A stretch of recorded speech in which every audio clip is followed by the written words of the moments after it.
I did not become a rabbi because I wanted to change the world. I really saw it more from a pastoral point of view.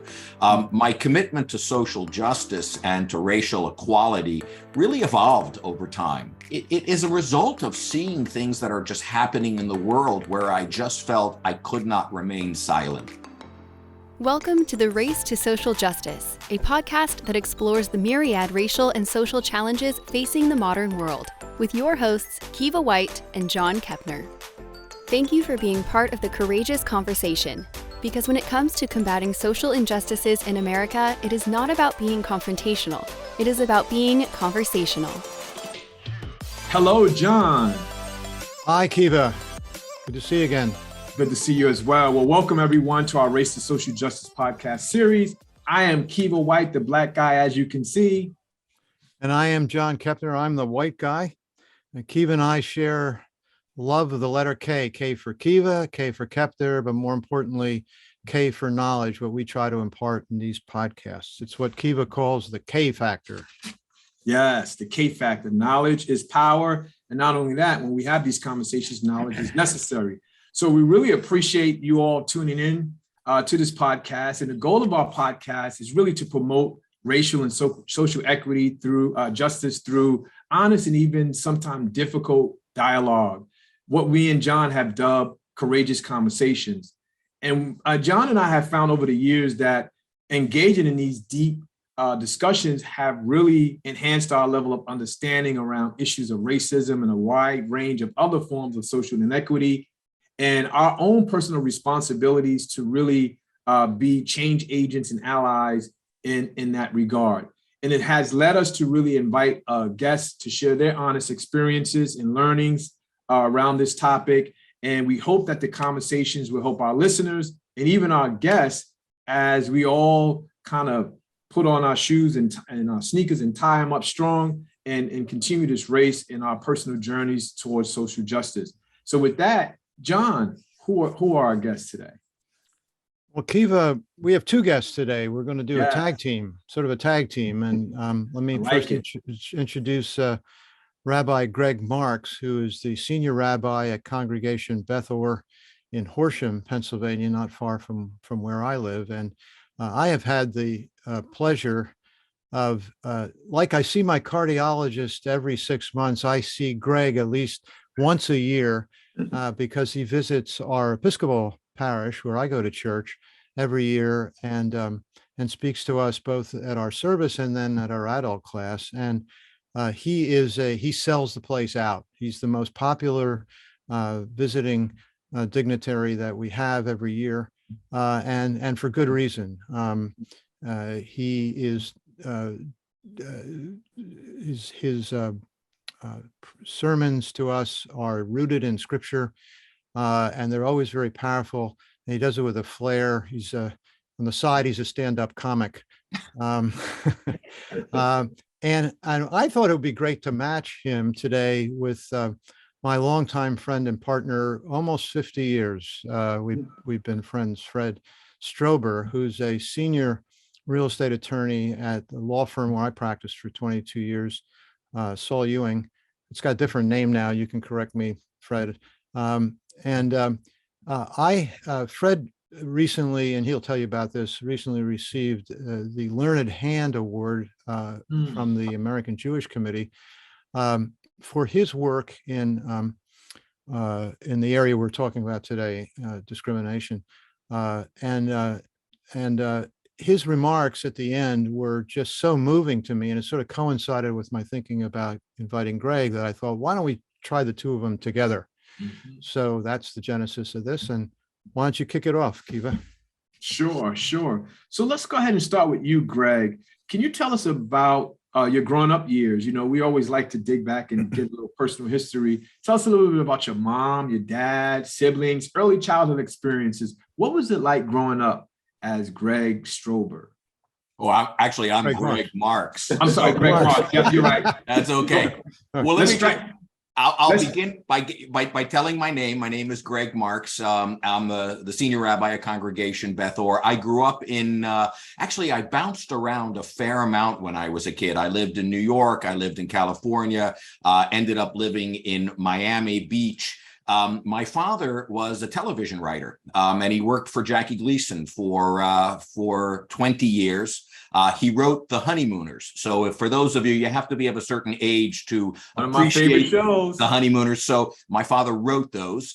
If you look at the credits, which in my opinion is the most important part of the show, you'll see my father on the scroll. And so we bounced around based upon his writing works. My childhood was kind of dramatic. Jackie Gleason would come over to our house and Art Carney would come over to our house, and I was a little kid. I will tell you one of my favorite memories. My father was out with a comedian. His name was Frank Gorshin, and he was a great mimic. And a great comedian, but his claim to fame for me when I was a little kid was he was the Riddler in the Batman episode. One night, my father said, "Listen, you're going to have to come home and meet my son." So my father comes into my room, wakes me up, and there is the Riddler standing over my bed. No, he wasn't. He was out having just dinner. But it was like I just have this moment. You ever have those moments where you're just like starstruck, and there it is. So that's a piece of it. I think also that's germane to this conversation is my mother, still alive, is 96 years old, and she was born in London, England, and survived the Blitz during World War II. And the most traumatic part for her was kind of growing up during the rise of National Socialism and fascism. And there was a fellow by the name of Oswald Mosley who was a Hitler wannabe in England. And so my mother grew up in a time where she was traumatized by anti-Semitism and hate and ostracization. They say it's very hard to be raised by a survivor of the Holocaust. Now, my mother was not, thankfully, a survivor of the Holocaust. She was just on the other side of the English Channel, but it had a profound impact on her and on my identity as a human being, as someone committed to social justice, and as a Jew. So that's a little bit of my childhood. And I ended up going off to college and going to rabbinical school. And fast forward, here I am. Oh, that's awesome. Yeah. I mean, The Honeymooners was one of my favorite shows. I'm 57, so I grew up in a little bit of that era, and I just thought the show was just phenomenal in terms of humor and just keeping laughter in our society. So thank you so much, Greg Marx, for sharing that. Thank you. Now, Fred, what about you? Same question. Two things. One, first of all, I should tell you, Rabbi, that it's not only John, but a number of people in his congregation have asked me if I know you and have always spoken about the sermon that you give annually at the church. And so I've heard of you from over the years that way. And John, you should also know that the partners have voted to rename the firm Saul Ewing, period.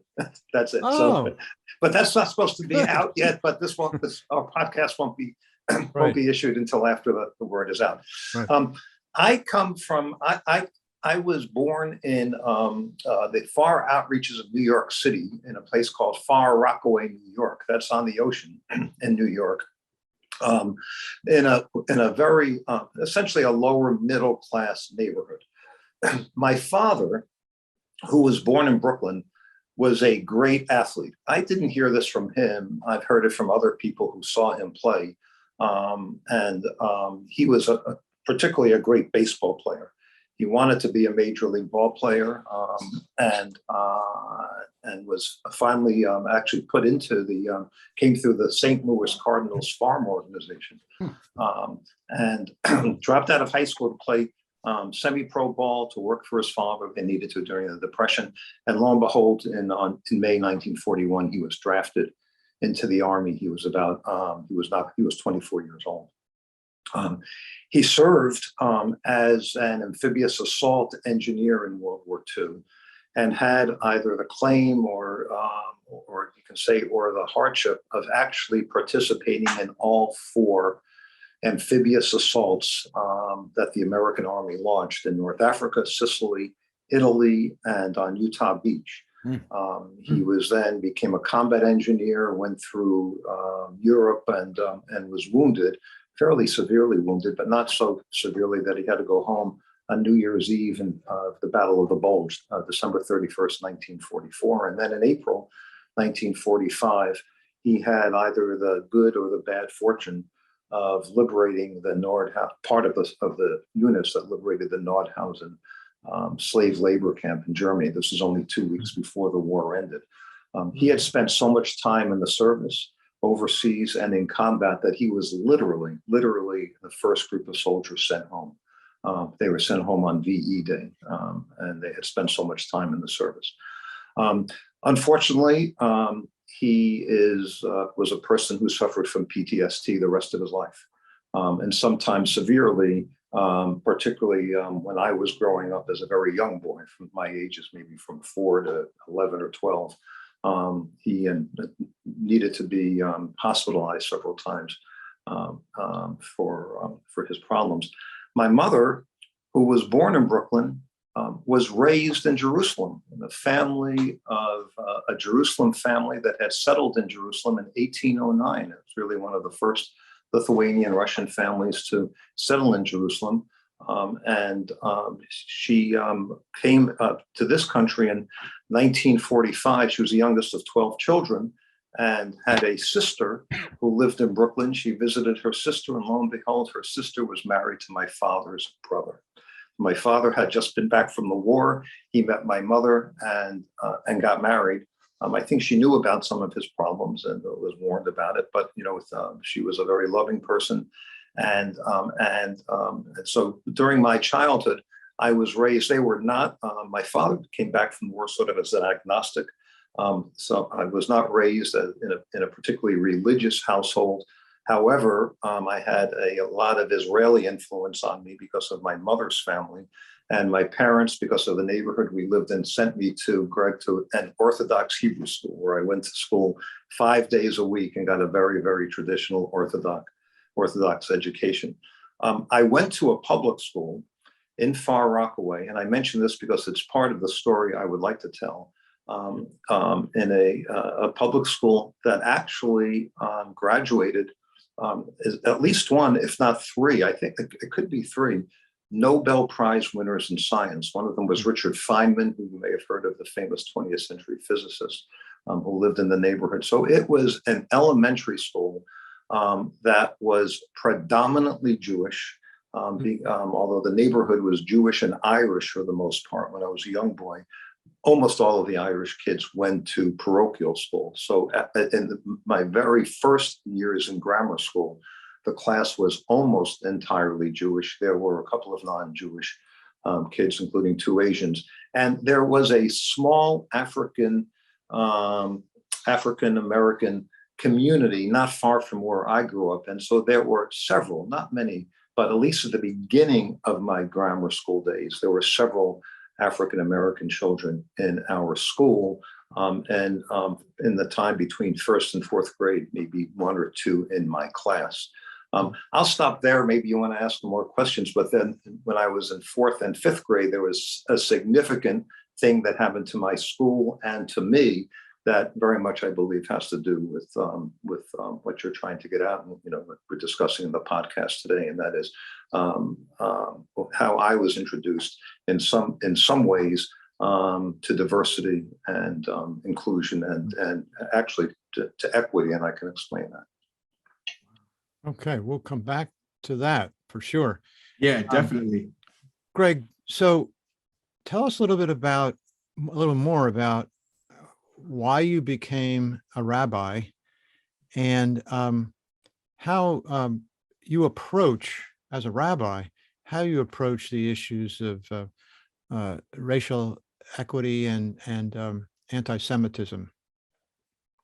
Wow, John, that's a big question. So I would say that I became a rabbi primarily because I saw the rabbin. In fact, I'm talking to a number of lawyers here. I was going to go to law school. And I also, at the same time, when I was graduating from college, applied to rabbinical school because I really wasn't sure I was going to be a social worker. I really wasn't sure what direction I was going to go. Not uncommon for a kid graduating from college. And when I went to rabbinical school, my interview was just so exciting to me. And they talked to me about the opportunities of being a rabbi. I decided to pursue that path because the rabbinate affords me a unique opportunity to do things I love, to counsel people, to be with people in moments of joy and sorrow, to be politically engaged, to motivate a congregation. I would say that, unlike my Christian colleagues who will say I received a calling from God, this was not a call from on high. This really came from deep within myself in terms of who I wanted to be and what I wanted to accomplish with my life. I love Jewish values and tradition. I love sacred texts and studying them and analyzing them. And John, you were very kind in your words. So that really motivated my decision to become a rabbi. One other piece that is connected to my childhood, and that is that my father, when he was 44 years old, became gravely ill, never really fully recovered, had surgery, was in and out of nursing homes until he finally died at the age of 50. And the synagogue became a place for me of tremendous support, love, and moral encouragement. And the rabbi kind of took me under his wing. And I thought to myself when I was in college, remembering back on those days, what a nice thing to do for a living, to try to nourish and support a young kid who his family was literally falling apart. So that's a little bit of the story of me as a rabbi. I would say that my journey on social justice evolved. I did not become a rabbi because I wanted to change the world. I really saw it more from a pastoral point of view. My commitment to social justice and to racial equality really evolved over time. And I think it is a result of seeing things that are just happening in the world where I just felt I could not remain silent. And it's a very dear friend of mine. And I would say it's been one of the most transformative relationships I've ever had. In fact, he was over at my house last night, is Reverend Charles Kwan of the Bethlehem Baptist Church. I knew that's what you were going to say. And Charles and I, when we first met, he would talk to me about racism, and he would talk to me about the struggles of his kids and his teenagers in the church, driving a car that might be too nice for what the police would expect. And they would just systematically and regularly get pulled over, often for doing nothing. And he would say, he called it driving while black. And that's something that I never experienced. That's something that my children, thankfully, never experienced. And so he raised my awareness in terms of the plight and the struggles, not only, in a systematic way, but also in a very personal way. And that was very important to me in my development. And on the same side, I would talk to Charles about anti-Semitism, and he would, he obviously, when we first met, he really didn't get it. He would say, "What are you talking about?" He said, "I see the economic levels that your community is living in. What does anti-Semitism mean?" And I explained to him, that, our history. I would say that, there's a level of anxiety that persists within the Jewish community. I feel it. Most Jews feel it. My mother was raised with it. She never knew when someone could come knocking on her door. And I will quote one of my favorite comedians, Jon Stewart, who is very out there as a Jew. He once said, and just in passing, he said, "I'm a Jew. I always keep a bag packed." And what does that mean? It means, you want to be alert. You want to be aware of what is happening politically and socially and on the streets of the country, because our history has taught us that things can change dramatically and very quickly. Ask the Jews of Germany, or, during the Crusades or whatnot. And so he helped appreciate that plight and that level of anxiety. So anti-Semitism and racism, and I'd love to talk about that a little bit later, are similar and profoundly different at the same time. So that was my experience. I thank you so much for sharing that, Greg, because last night on a previous podcast, we were talking about the oppressive nature of being disabled, right? And one of the things that I raised is that there's a sense of what we call, in social work, we call it psychological trauma and race-based trauma, meaning that there's experiences that because of your race and your color, your skin color that you experience that are traumatic in nature. And the gentleman that you were talking about having a discussion around his kids driving, a nice car and stuff like that. I'm 57 and I still go through that. I went to a predominantly all white high school in Queens Village. I grew up in South Jamaica, Queens. So this is a little bit what Fred was talking about. Growing up in Far Rockaway. I grew up in South Jamaica, Queens, which is not too far from Far Rockaway. And my brother currently lives there now. But I went to a predominantly white school. And then in college, I went to the college at New Paltz, which is upstate New York, and in the Adirondack. And so coming home on the New York State Thruway, I would always get, without fail, driving from New Paltz to New York City. I had a Honda Accord and my windows were slightly tinted. I am a college student, but I would without fail get stopped every trip. And so the psychological trauma and the race-based trauma, it really permeates, it sticks with you. And so I appreciate you sharing that story about your mother and the gentleman that is the Reverend and his children's experience, because this is what this is all about. Having conversations where we can see, despite our differences, there's commonality. Thank you. Thank you, Kiva. Let's pick up on that life experience theme. And Fred, you were going to talk about 4th and 5th grade. Well, it's because I've had really what I might say is a roller coaster ride with respect to race relations in some way.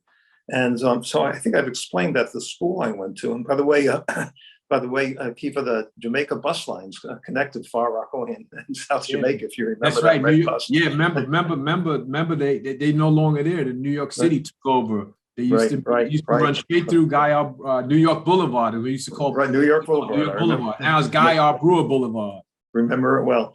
Yeah. So I think I explained that the class I was in and the school I was in was predominantly white and Jewish. And then something happened in around 1958, I suppose. It's when New York City expanded its low-income housing and what we would then call projects, and built one very close to my elementary school in Far Rockaway.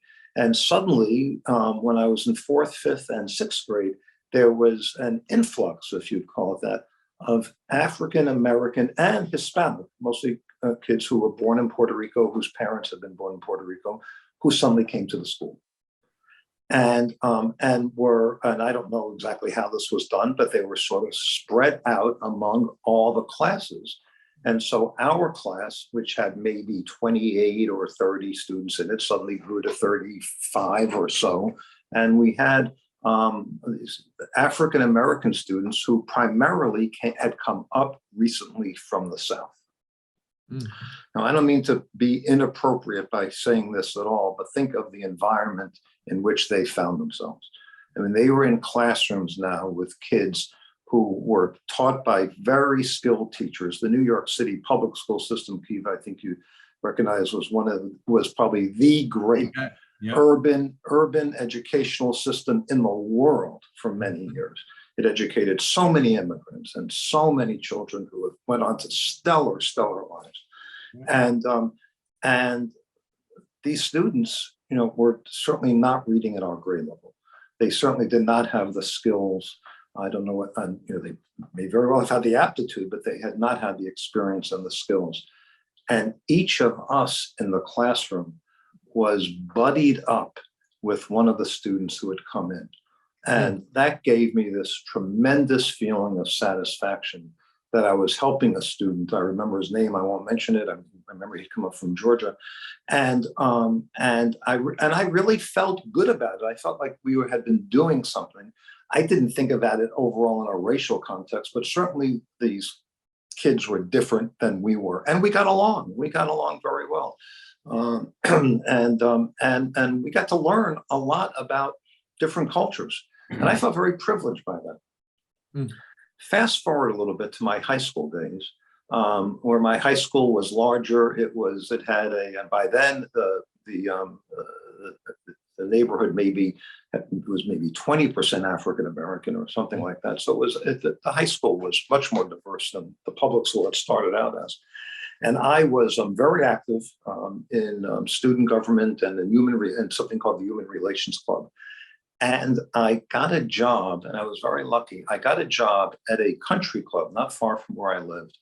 And for my end of my junior high school years and all through my high school years, I was a caddy. Mm. I was a caddy in a neighborhood that was primarily Italian, but had a very good size African American neighborhood in it. Plus the low income housing that I just discussed was really just over the New York City line. So there were tons of African American teenagers in the neighborhood. There wasn't one African American caddy. Mm. And while I was caddying, although I heard, and by the way, I was one of maybe 3 Jewish caddies. And I heard some anti-Semitic remarks. I sort of let them, I didn't let them get to me too much. I heard a lot of racism in the caddy yard. And I may have mentioned things to my friends, but I certainly didn't call anyone out on it. And then not only was I able to make money and save for college, but then I really lucked out and I won a caddy scholarship to go to Penn. And think about how lucky and privileged I was.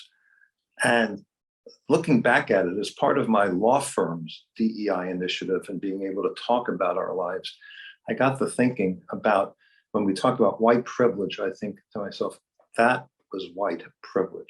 And think of the opportunity that I had, not only to work and make a living and save to college, but to get a scholarship when there was not one African American kid my age who was given that same opportunity.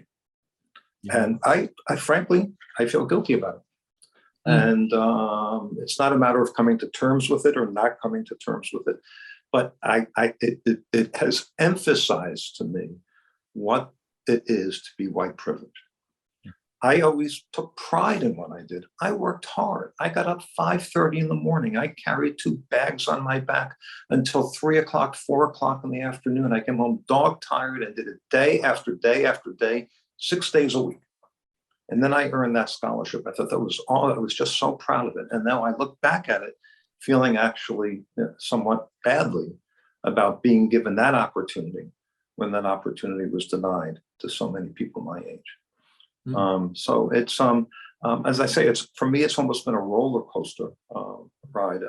In college, I had any number of what call it interactions, experiences. It was the time of the Black Power movement. There was a small Black Panther chapter at Penn. There were certainly African American students who were vocal. I worked at a settlement house at 26th and Lombard once. That's called University Settlements as a summer job, and worked in a neighborhood that had a lot of racial tension in it.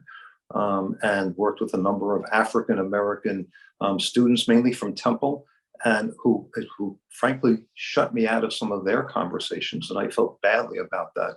But it really made me think about my role and my experiences and what maybe I could do to. It's not a matter of making things better. I mean, we're talking about the '60s here, and I don't need to repeat what the '60s was all about in terms of race relations, what had gone on in the country. but I really spent a lot of time thinking about it, and in many ways criticizing myself for not doing what I think was maybe the best thing I could have done in the circumstances. I realized I was all 15, 16 years old when this happened. And I know that I mentioned it to some people. Isn't it funny that there are no kids here working as caddies? But it wasn't until I had left as a caddy, I think I was a senior in high school, maybe, when the club actually, the caddy master hired the first African-American caddy. So it's something I've had to deal with throughout my life. And then, of course, we can talk about more of what my experience has been, in my professional life, in my life with Jewish communal organizations. We're going to cover that professional side, and let's switch over now back to Greg and discuss anti-Semitism from a couple of perspectives. You're from a professional perspective as a rabbi, but also what's going on in the country, the violence that seems to have emerged, and whether that's always been there, we're just hearing more about it. How do you approach this subject with your congregation and outside of the congregation in your own life? Well, John, anti-Semitism has, in my professional life, never been higher and never been more terrifying. Sadly, I can say that we are in a very troubling time, because we are literally from the radical left as well as the radical right being targeted for different reasons and from different political points of view. But I think it's the unique plight of the Jewish community. I remember when I was a kid, there was a song by Tom Lehrer called National Brotherhood Week. And in that song, it's like the Catholics hate the Protestants and the Protestants hate the Catholics. And to get to the end, everybody hates the Jews, right? But on National Brotherhood Week, it's a humorous song that he wrote. I'm sure the older individuals, Kiva, it's probably beyond your time. But so for me, as a friend of mine once said, and I will quote him, he said, "I fear the lethality of the right and the ubiquity of the left." And what he meant by that was, he said, we have armed guards at our synagogue. Now, I've been a rabbi for 37 years. Armed guards is something new, and it is necessary, because while everyone will talk about Pittsburgh and the massacre of 11 worshipers, it is a real threat, and we have to, as a synagogue, take it seriously. One of the most profound moments in my rabbinate was that massacre took place on a Saturday morning, and I didn't know about it until Saturday afternoon, and we had Sunday school the next morning. And I thought to myself, are people going to bring their children to Sunday school? What's that going to look like? Are they going to stay at home because they want to protect their children? And I saw parents getting out of the car, holding their little children's hands and walking to synagogue. And I started to weep internally, because I thought, this is a statement of courage and faith and resilience. There are some who stay away. I will be honest. There are some who will think twice about coming to services and being in a large group. My wife grew up in a small Jewish community, and we had a practice called tashlich, where you take breadcrumbs in your pocket and spread them out on the water to symbolize the shedding of your sins, the secret sins that you carry. And someone said to her, I think she must have been no more than 11 years old, she said, don't go together as a large group, spread out a little bit, because if someone attacks us, they won't kill us all. They'll only get some of us. That's the kind of mentality that we deal with. I know we're not talking politics, but there are big lies out there, conspiracy theories that are that are quoted by political leaders today, members of Congress, who talk about pedophilia and conspiracy theories, and it takes hold, and it is terrifying. At the same time, on the left, on the radical left, Jews are criticized. You know, we're seen as having white privilege, and we're seen as not being, you know, you were referencing that, Fred, growing up, having opportunities. You know, we're seen as white by the left and not white by the right. We're kind of in between those two worlds. And if you're looking for a reason to ostracize and alienate the Jewish community, on the radical left and the radical right, there are ample reasons. And it gives me pause. It saddens me. I will tell you that it does not weaken my faith. It does not weaken my resolve, but sometimes it takes the wind out of my sails. And I have on numerous occasions been on the pulpit, and I look at someone walking into the sanctuary and I have to ask myself, is this person a threat? I never had to do that 20 years ago. Wow. How does that translate into the way you deal with this issue with your congregation? I talk about it. I talk about it. I help them understand and appreciate the challenges. And I try to give them moral support to not cease being Jewish. There was a Jewish philosopher. His name was Emil Fackenheim. And I will be brief, but Emil Fackenheim wrote a book following the Holocaust. And he said there are 613 commandments that Jews are supposed to follow. These emanate from Mount Sinai, right? If you know your Bible, right? Exodus chapter 20. God commands the Jewish people to do these 613 things. And Emil Fackenheim said there is now a 614th commandment. And that does not come from the top of the mountaintop. It comes from the gas chambers of Auschwitz. And he said that commandment is, don't give Hitler a posthumous victory. Don't walk away. Don't run and hide. Because even if you do, you're a Jew and they will find you if they're coming for you. He said, live proudly, resolutely, and faithfully as a Jew. And Fackenheim echoes in my consciousness. And while I don't always quote Fackenheim, that 614th commandment to be speaks to me. And I would say that, you know, and then I'll turn it over to Fred. I think that's unique to the Jewish community. As difficult as things are, and lots of churches and schools have security concerns, and we've seen the world change from Sandy Hook on.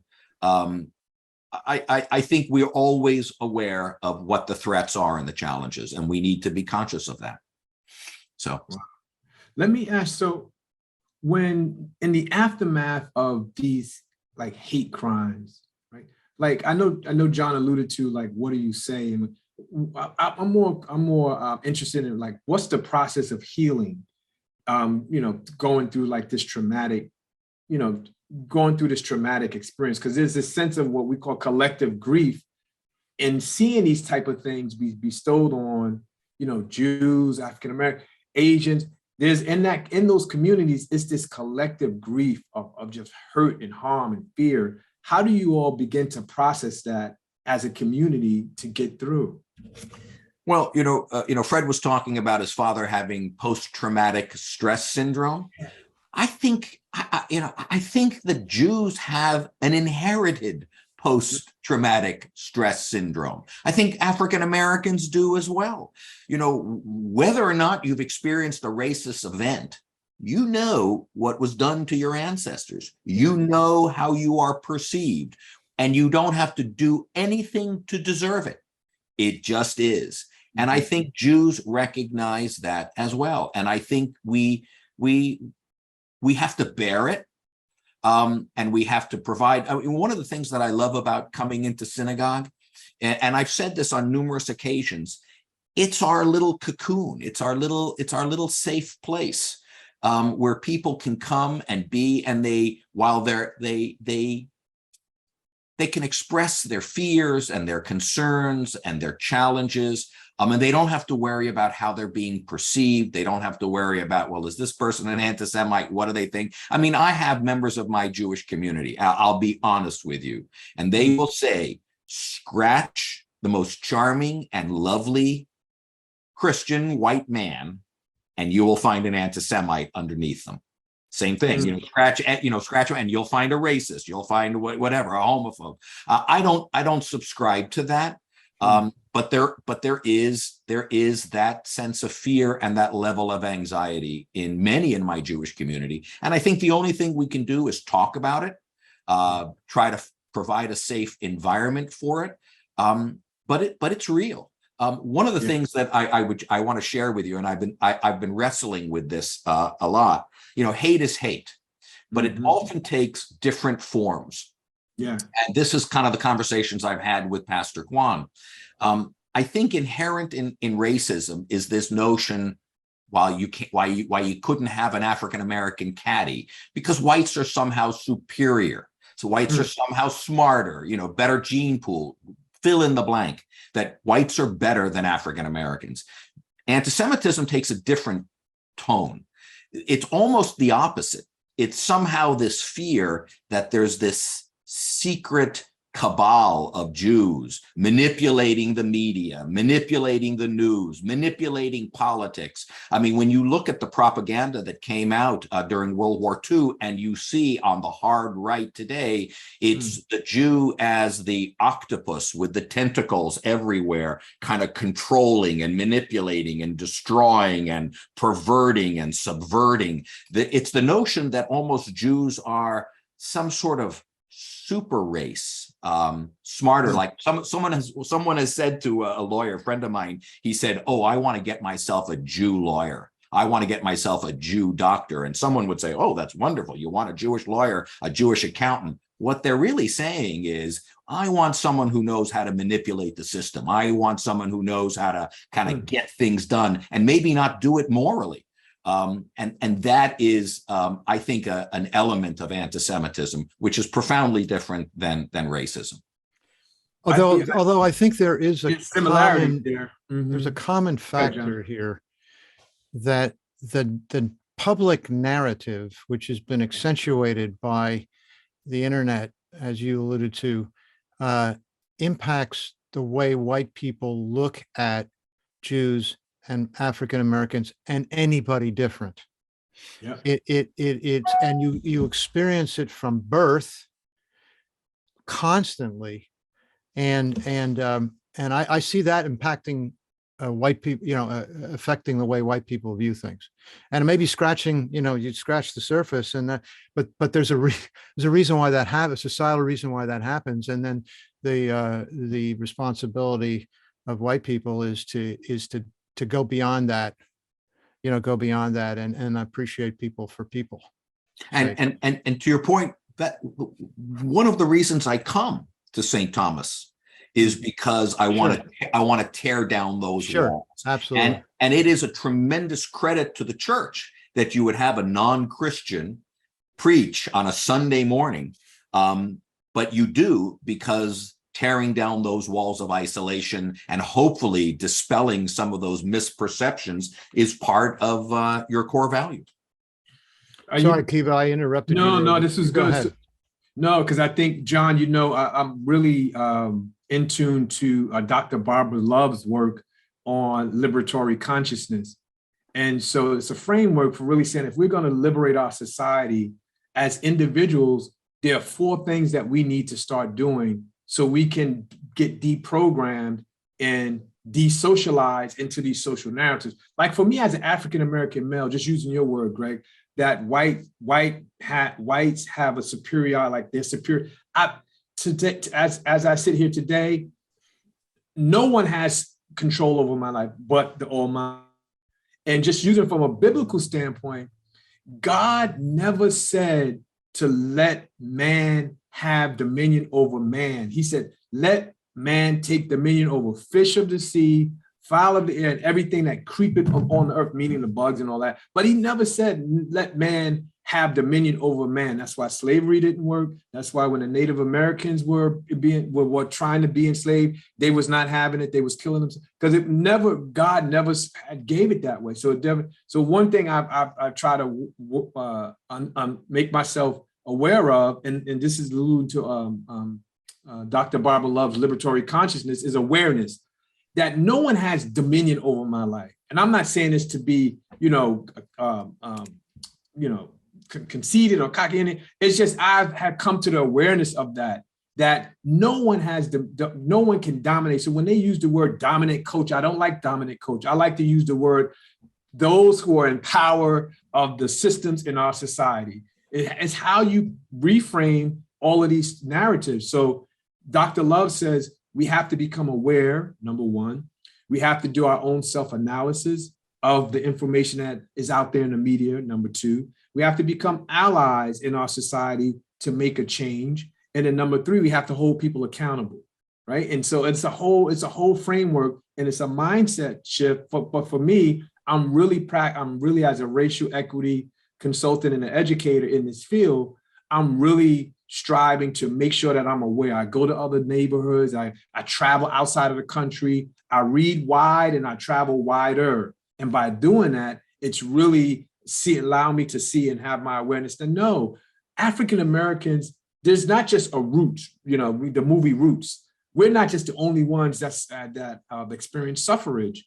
When I watch the boy in the blue and white striped pajamas, I understand exactly, Greg, what you're talking about the Holocaust and the experiences of atrocities. Other than that, I only knew about it in the history books and what they taught us in school. But once I saw that movie, I understood. And so that's where I think conversation, raising awareness, and most importantly, self-analysis of who you are as an individual and how are you contributing to society?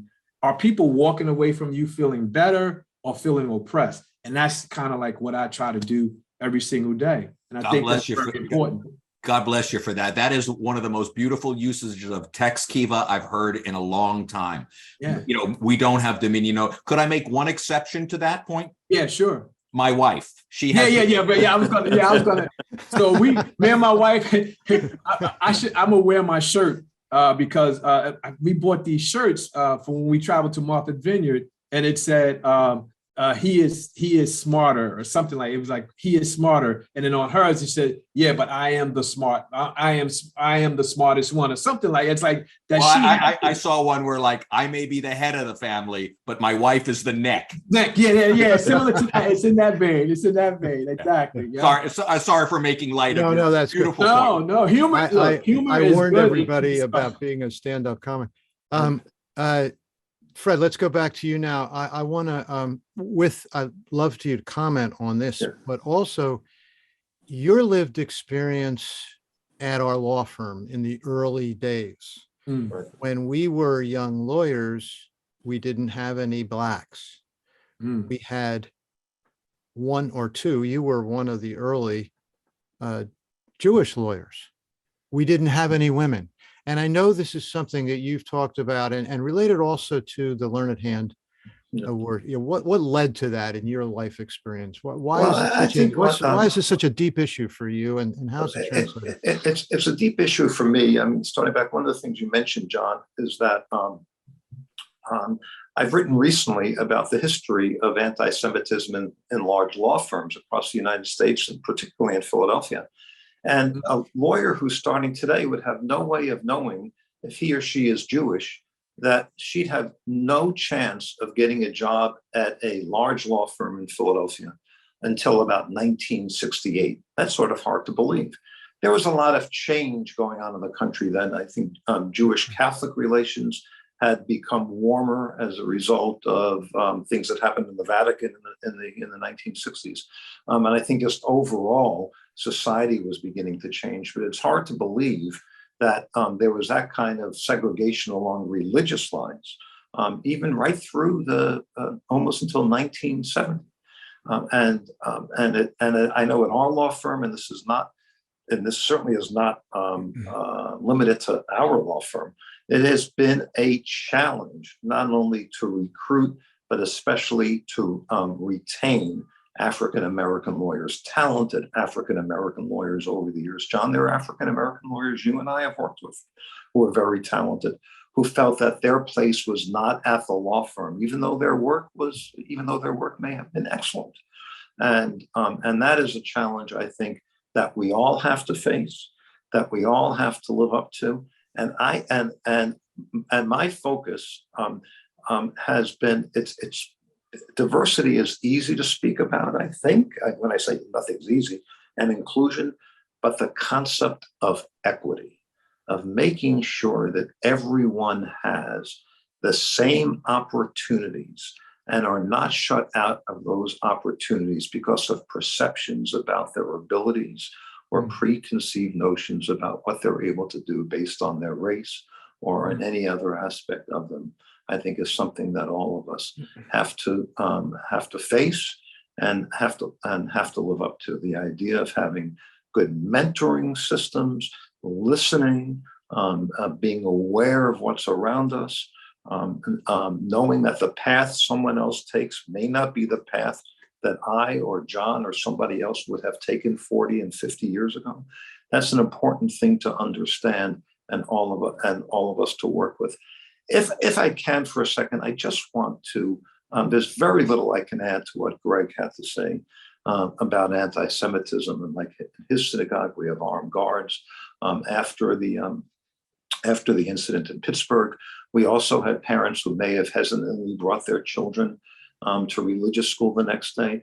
But I think Greg had hit on it, that there's something in the Jewish DNA that makes us realize that this has happened before. And one of the ways to fight it is to stand up and let it know that we won't be deterred by it. And I think that for almost all of my life, I felt that America writ large protected us. That given from what we've always known as being the right-wing anti-Semitism and racism, the ultra-right wing, and what is now, as the rabbi has noted, has become a real left-wing phenomenon, right? That notwithstanding people who would spew hate, that we always had institutions that would protect us, our courts, our legislators, our journalism, et cetera. And but I think what we've seen in the last few years has been an erosion in the strength of those institutions. Attempts to if not destroy, at least weaken those institutions. And if we weaken those institutions, I think we Jews feel, and for ourselves and for other minorities in this country, Asian Americans, African Americans, Muslim Americans, that the protection won't be there. And if the protection that we've known as America is not there in the future, then all of us together, I think, need to gather. We need to learn about one another. We need to learn what the threats are, and we need to know what kind of action to take to repel it. And that's a lot of what I am doing now in my adult life. And this is not a plug for, I'm very active, as some of you know, in American Jewish Committee, where I serve on committees with Muslims, Latino Americans. AJC has always had a very strong relationship with the African American community. And I've just felt that I need to do what I can to fight anti-Semitism. One of the great privileges in my life, really, one of the great honors and privileges, is that I've been able to represent the Tree of Life Synagogue in its construction matters, in its design and construction matters, as it rebuilds the sanctuary and creates a Holocaust memorial and rays of light for the world to see. And that's what small personal thing I can do, I think, to express my commitment to seeing to it that we do everything we can to erase anti-Semitism and hatred and all hatred. Because with the Tree of Life, as reborn, will really be a monument against hate, and to make sure that we, all of us, both individually and communally, can do something about it. Wow. Can I add something real quick here, Fred? And this is for all of us. So you mentioned earlier that when you were 15, you were in the midst of earshot or witnessing or hearing what we call race talk, right? And Absolutely. And you said you didn't say it. And at age 15, I didn't. Mine was more not vocally. Mine was more behaviorally. I would act out of my frustrations of being a victim of racism. Today, I use my voice, and so one of the things that we teach when we do trainings on diversity, equity, and inclusion is how to not offend the offender. Because sometimes I think the fear is, well, I don't want to say something because I may offend them. Well, they are the offender. So we teach how not to offend the offender, and we use the 3-word process. And it's just 3 simple words. And what you're doing is you're attacking the act, not the person. That was offensive.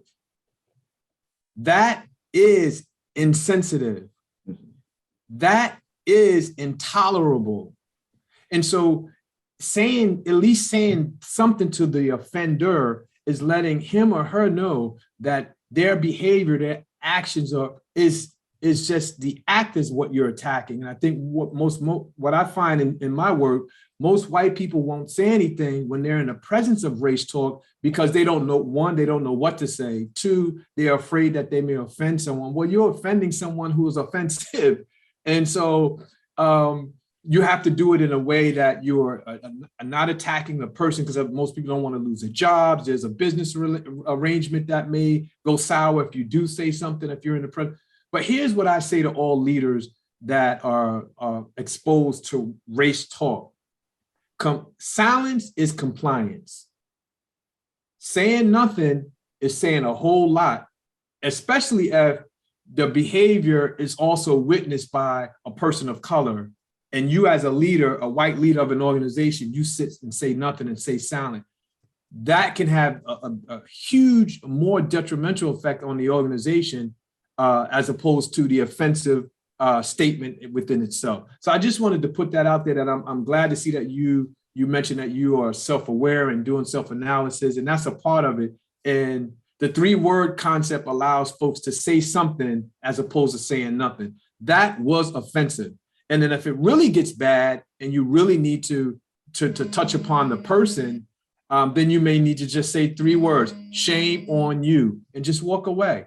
Because something has to be said, because if we don't say something, it's a symbolization or implicit communication that the behavior is tolerable. Thank you. I just wanted to put that out there. They're very good points. And Kiva, I should say that some of the training I've gone through is how to react in those situations. And so thank you for that. And don't make it personal. That's right. But make the person aware that what he or she has said is offensive and is harmful.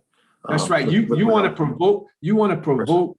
Do you want to use a conscious? You want to be conscious. When I say you, me, I want to be conscious in my provocation of the unconscious, because a person is not aware, but I'm conscious of it. And if I'm conscious and I don't say anything to provoke and bring it to their conscious awareness, then I'm just a part of the problem.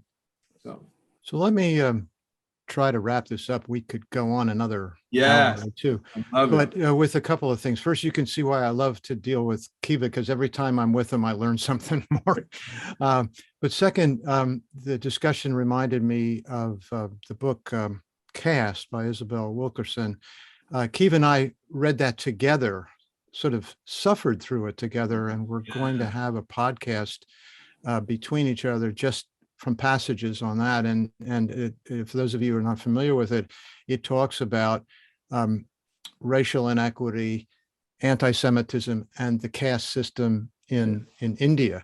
And it intersects all of those things in it. And this discussion today was really reminiscent of that. And then finally, Greg, I want to give you the last word here before Kiva closes it out. And your last sermon at St. Thomas, you could look at, okay, you can be educated about these subjects.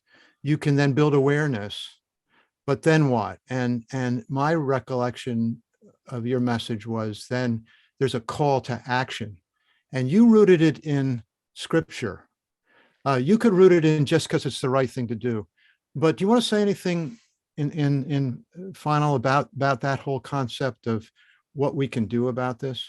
What's our responsibility? Yeah, thanks, John. Rabbi Nachman of Kosovo once said that the greatest challenge that we have as human beings is to see the face of God in someone that doesn't look like us. Right? It's easy to love my neighbor, right, as the Bible says, because the neighbor looks like me, presumably, right? But can I see the face of God in someone that prays differently, looks differently, thinks differently? And to me, that is the great challenge of the world.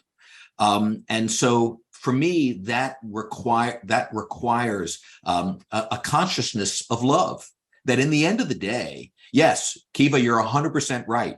You got to call somebody out. But in the end of the day, the next step will be then invite them in, right? Can you build a relationship? Can you sit down and break bread with someone who thinks, prays, and looks differently? And I think that if we can do that, then there's hope. If all we're doing is shouting at each other, and that to me seems to be the culture of our country today, we're just yelling at each other over the internet, and it's so easy to do that, right? Because there's no pain, you don't see the reaction of the person that you're insulting. But to be able to, and I know it sounds elementary, but I think it's important to develop relationships, call somebody out, and then invite somebody in. How about this for a motto? Let's make America dinner again. Yeah, I love it. Yeah. My gosh. How about this? I love that. How about this? When's the last time you had, I'm talking to the Jews, an African-American over to your house for dinner? When's the last time you had someone that didn't look like you over for dinner? Let me just say personally, I am proud of the fact, I'm not boasting here, but my son married an African-American woman. I have a biracial grandchild. Our family is very diverse. There you go. And it strengthens me because we all have different narratives. And could you have imagined sitting down and having dinner together? That kind of family, that to me is our future. And I got plenty of reason to despair, but I also think that that in the end of the day, love is stronger than hate. And that's what I'm going to hold on to. I love it. My thing is it's hard to hate in person. Yeah. It's hard to hate face to face. And so particularly now we have all these devices where hate is kind of covert. It's hard to hate. It's hard for me to look somebody in the face and call them, or if you can do that, then there's really some soul searching that you have to do within yourself. But it's really hard to hate in person. Now, last thing I would say, Greg, is I'm with you. I'm in a multi-ethnic family too. My wife is Latina, and every time we have Christmas or Thanksgiving, I just sit and I just really smile on the inside because, despite our differences, when you mix the two together, it's nothing but beauty that comes out of it. Nothing but beauty that comes out of it. So I think that's the message that we're trying to get across in these podcasts, is that it doesn't matter what our differences are. We're all, we can come together under the auspices of love as our theme would be just so tremendous. Because I want my girls to grow up in a world where, they are seen for not who they are for the color of their skin, but just for what they bring to society. So thanks. Yeah, this was great. This was great. Thank you, Greg and Fred, for joining us. We really appreciate it. Thank you to all our listeners and all of our viewers for joining us on another Race to Social Justice. Please subscribe and join us again for another courageous conversation as we all continue to strengthen and tie up our shoes and get our bottle of water so we can stay on the track and on the trail as we pursue this race to social justice. Thank you, everybody, and thank you to our guests. Bye. The Race to Social Justice podcast is produced, edited, and mixed at The Dream in Austin, Texas. Visit thedreamrecordingstudio.com for more info.